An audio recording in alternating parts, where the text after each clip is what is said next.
Oh, it's that time again. Manchester United 0, Newcastle 1.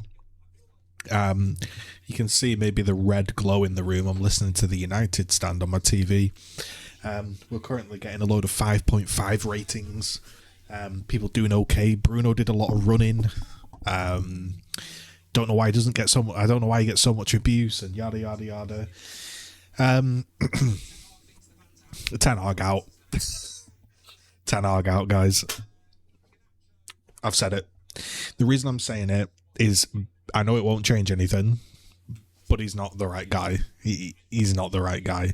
The 95 shots we've had in 5 games, 95 shots in 5 games.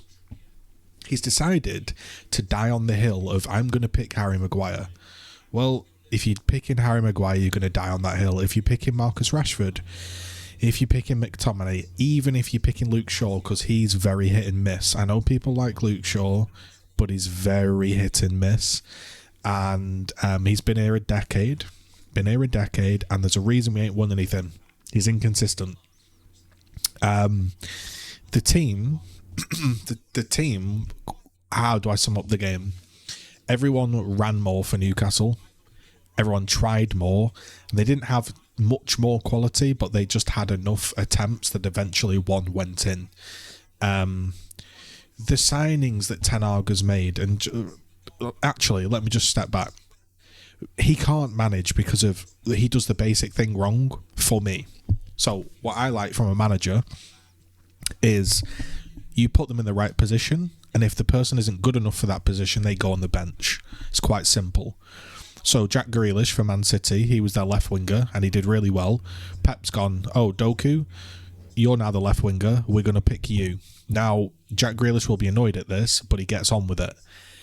If Pep was to manage like Ten Hag, he would put Jack Grealish out on the right, stinking up the place for 60, 70 minutes, and then bring him off and then tell him, oh, he's brilliant, he did brilliantly.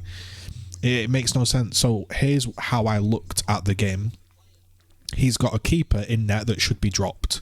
It doesn't matter if he signed him or he didn't sign him or he's backing him or da-da-da. The point is, he should have been dropped for these performances.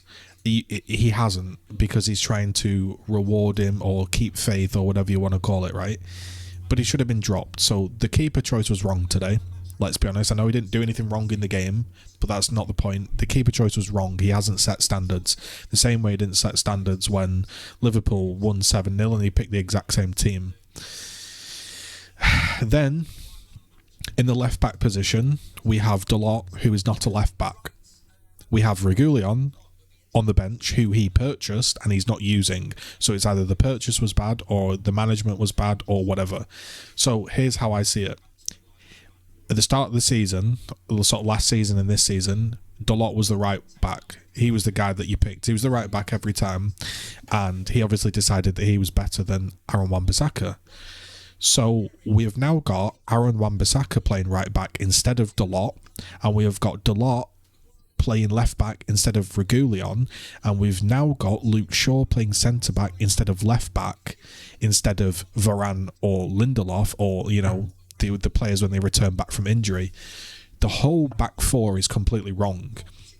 That back four today should have been the following: Luke Shaw at left back, the new goalkeeper Bayinda, Dalot right back, centre back Varane with either Lindelof, or maybe you could make a case for putting Luke Shaw as left back with Varane, because that worked so well last year, and then putting Reguilon as left back.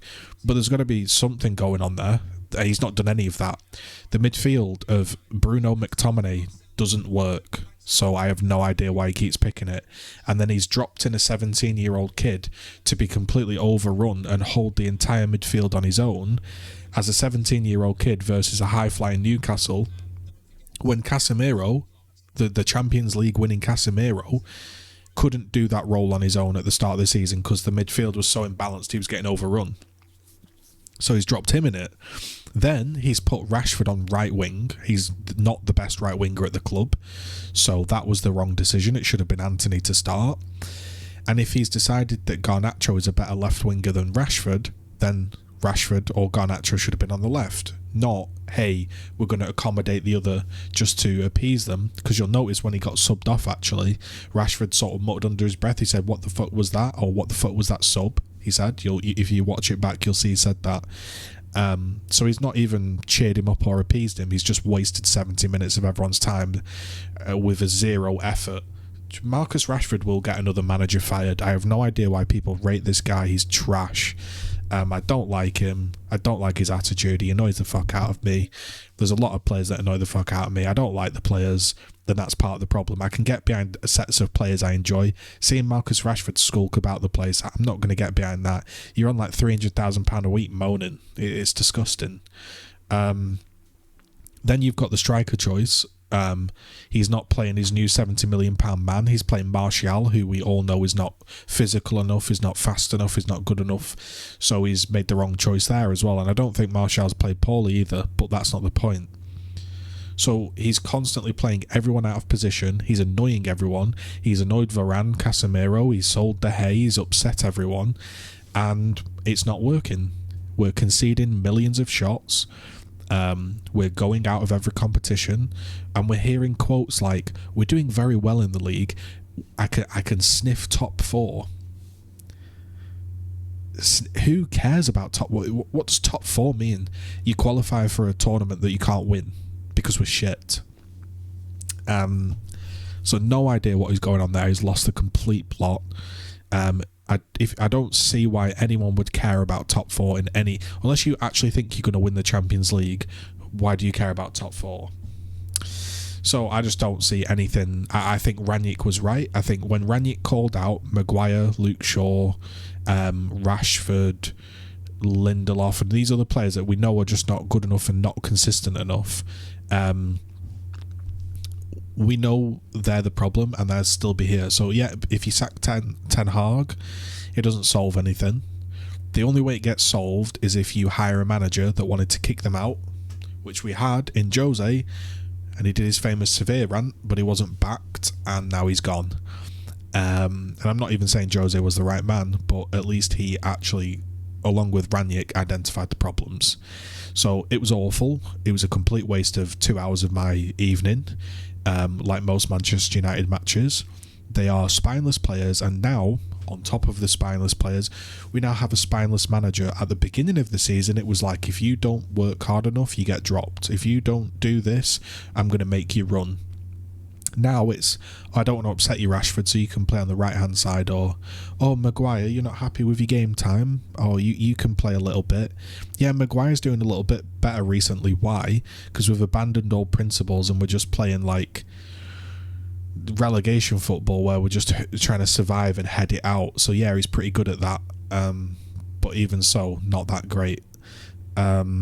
He's completely lost everybody, so it's a shame to sack Ten Hag because it won't solve the problem, but he still needs to go. He needs to go, but personally, if I was managing Manchester United, I would let him get utterly humiliated by Liverpool again, because he deserves that for that 7-0. And I've not let that go, and I won't let that go, and I don't know why Man United fans are letting it go. He got slapped up 7-0 by Liverpool, disrespected the club entirely with the way he managed that situation. Luke Shaw just gave up mentally. Bruno gave up mentally in that game, and his reward was to be made captain. Rashford got a new contract, and then he played the exact same team the following week. From that moment on, there was no standards at the club. So I hope Ten Hag probably loses fucking 50-0 against Liverpool. I can't be arsed with it.